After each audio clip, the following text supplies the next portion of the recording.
This is Hidden Killers with Tony Brueski. Here now, Tony Brueski. You got a woman writing a children's book about grief while allegedly poisoning the man who made her a mother. You got forgery, burner phones, Google searches for lethal dose of fentanyl. And now you've got 26 felony financial charges stacked on top of a murder case. It already looks like a scripted Dateline special. So where does the truth sit in all of this chaos? It's a good question. Today, we are diving into one of the most critical pivot points in the state's case against Kouri Richins. The prosecution's theory that the motive for murder wasn't rage or impulse or even revenge. It was spreadsheets, debt, a crumbling real estate empire, hemorrhaging cash. According to prosecutors, Kouri was buried in more than $1 million in loans, had monthly debt service exceeding $250,000, and saw her husband's life insurance policy as the only way out, allegedly. And that's just on the financial side. Joining me is former prosecutor and current defense attorney Eric Faddis to break down the legal guts of the thing, what the state's strategy really is, how motive gets weaponized in court, and whether the jury is going to buy a financial collapse as a reason to kill. We're also getting into the deeper strategic terrain. Should the financial fraud charges have been tried separately from murder? Does stacking them risk confusing the jury, or worse, feeding the defense's narrative that the state is drowning a weak case in paperwork and panic? And yes, we get into the weird stuff too. The alleged forged signature on Eric's trust, the walk the dog jailhouse letter Kouri says was just a writing exercise, and her Google search history that reads like a how-to guide on fatal overdoses. So what does it all add up to in court? Is it a calculated killer with a spreadsheet full of motive, or a financially unstable wife turned media scapegoat? Let's get into it. Well, Tony, anytime you have a case where a partner's accused of killing their spouse, even though you don't have to prove motive, the jury's going to want to see it. They're going to want to know, what is the reason why this person would have just offed their spouse in such a way, allegedly. And so I think this is the prosecution's attempt at really fortifying that motive element, that this was financial insecurity to the tune of 7 figures plus, and that motivated Kouri Richins ultimately to poison her husband, recoup the insurance money to try to pay off those debts that were skyrocketing as the months went by. How easy is this to pass off to a jury? I mean, it does kind of, this is a scenario that plays into, if you're a true crimer, if you like Dateline, if you like true crime and all that sort of stuff, it follows that narrative where it's like, oh my gosh, there's this big financial motive. So I feel like it's an easy one, not super hard for a juror to digest this idea. But is that a good thing or a bad thing? Is that something where we hear so much of it, like in just the true crime world, of this sort of thing happening? I mean, does that kind of hinder judgment a little bit to think, oh yeah, well, if there's these signs of this, it must be that? I mean, surely it's a common theme in cases like this. We saw it in the James Craig, Colorado dentist poisoning murder case, where they're saying they had a financial motive to do this. This is also a poisoning of one spouse case. We got to be careful about not just having some sort of default motive to which we always resort, regardless of how strong that evidence is. And so here, they're talking about these financial transactions, allegedly unauthorized, like embezzlement from the husband's company, that kind of thing. But the prosecution still has to, come with it and bring the evidence to substantiate that. And if they can't, that would really undercut not only the financial crimes, but the murder charge. Without a doubt.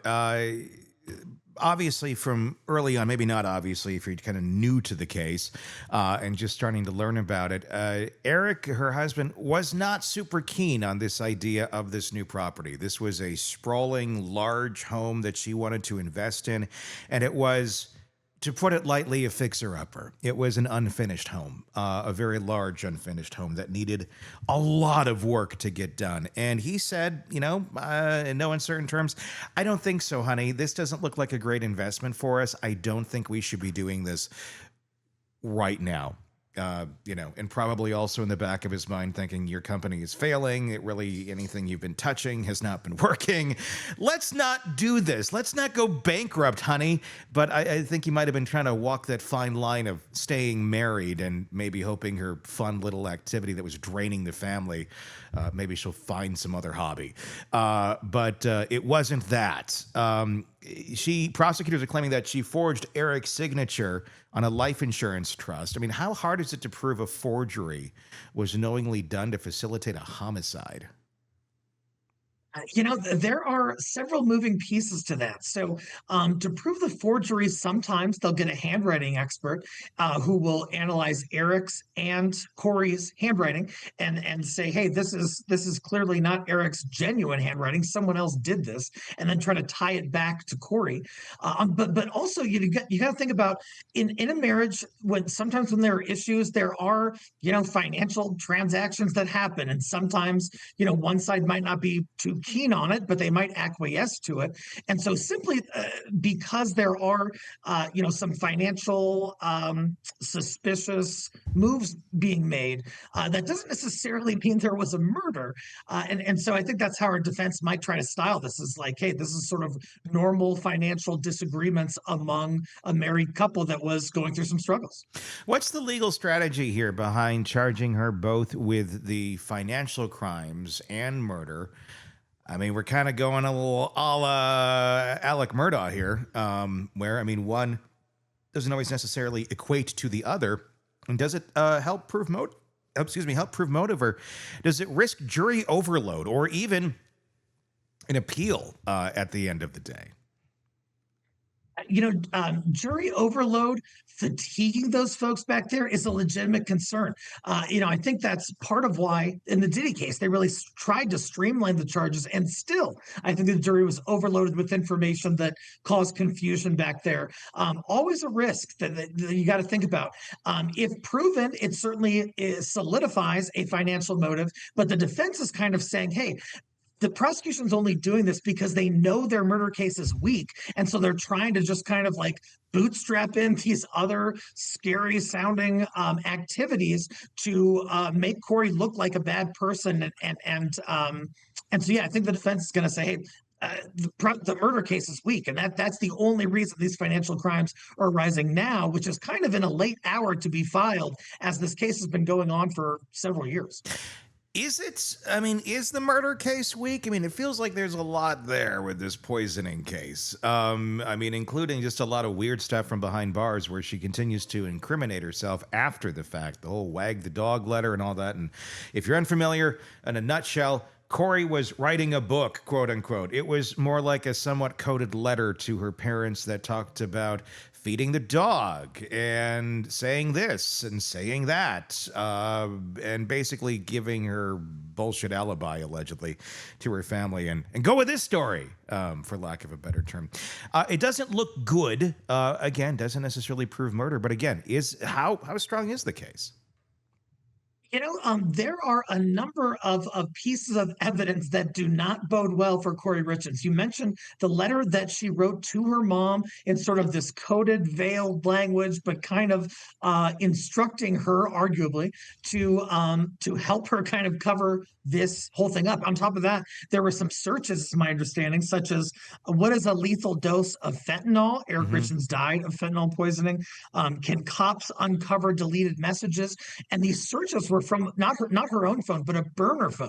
So an added level of suspicion there. Not surprising that this artist, if we can call her that, is kind of saying, hey, no, the letter was just a work of fiction. I'm a writer, that kind of thing. And so the jury's going to have to sort of decide the genuineness of that representation.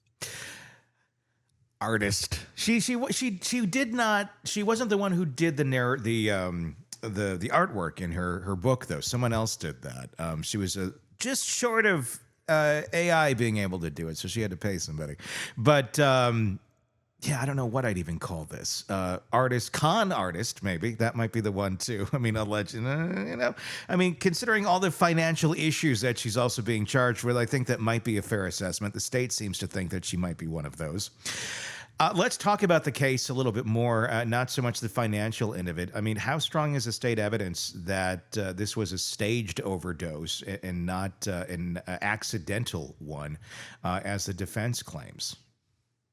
Well, one compelling piece of evidence for the state, I think, is that there was an alleged prior drugging. That Kouri Richins did this more than once, and in fact, the allegation is that she spiked Eric Richins' sandwich with fentanyl, which I don't even know how you do that.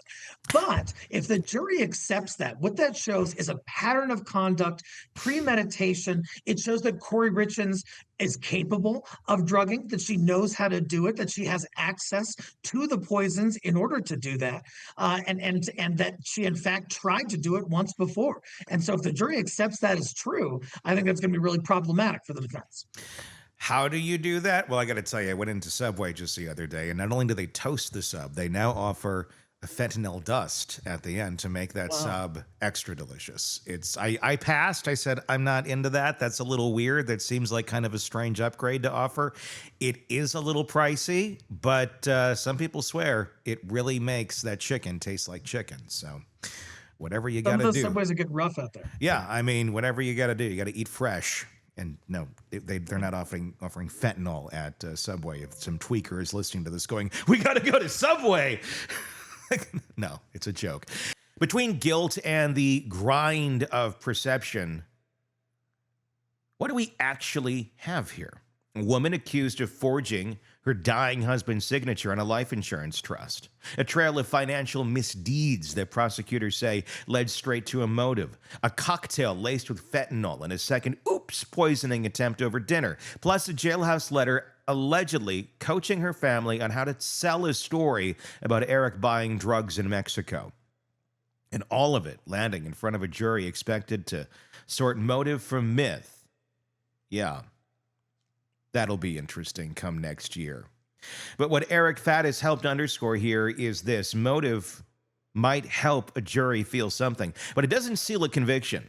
The state still has to draw a clean, credible line from financial fraud to premeditated murder, and they have to do it without letting the whole case collapse under the weight of its own moving parts. Because if you overload jurors with too many crimes, too many charges, and too many emotional swerves, they don't focus harder, they freeze. Or they second guess. That's exactly what a smart defense is counting on. What also stands out here is a defense's strategy shaping up in real time. Kouri Richins isn't just on trial for murder. She's on trial for being a bad wife, a bad businesswoman, a bad person. And that makes for great headlines, but not necessarily great evidence. When you paint someone as a monster based on moral failings instead of provable intent, you open the door to reasonable doubt, and reasonable doubt is the only vote that matters in a courtroom. Of course, if the state can prove she forged Eric's trust to cash out after poisoning him, that changes the entire landscape. But proving forgery without intent to kill, not just financial intent, is a total different legal animal altogether. So where does that leave us? Somewhere between spreadsheet and syringe? Between motive and marketing? And for the jury, maybe between too much and just enough. We'll keep tracking every move in the courtroom and every contradiction outside of it, because if the case is about money, lies, and murder, it's also about the narrative control behind all three. I'm Tony Brueski. Let me know your thoughts in the comment section on YouTube. Just search Hidden Killers with Tony Brueski if you're not already there. And be sure to find us on the podcast platforms as well. Again, just search Hidden Killers with Tony Brueski, and you will find our podcast there. Press subscribe and do leave us a comment in the comment section on YouTube. Until next time, I'm Tony Brueski. We will talk again real soon. Want more on this case and others? Then press subscribe now and don't miss a moment of true crime coverage from Tony Brueski and the Hidden Killers podcast.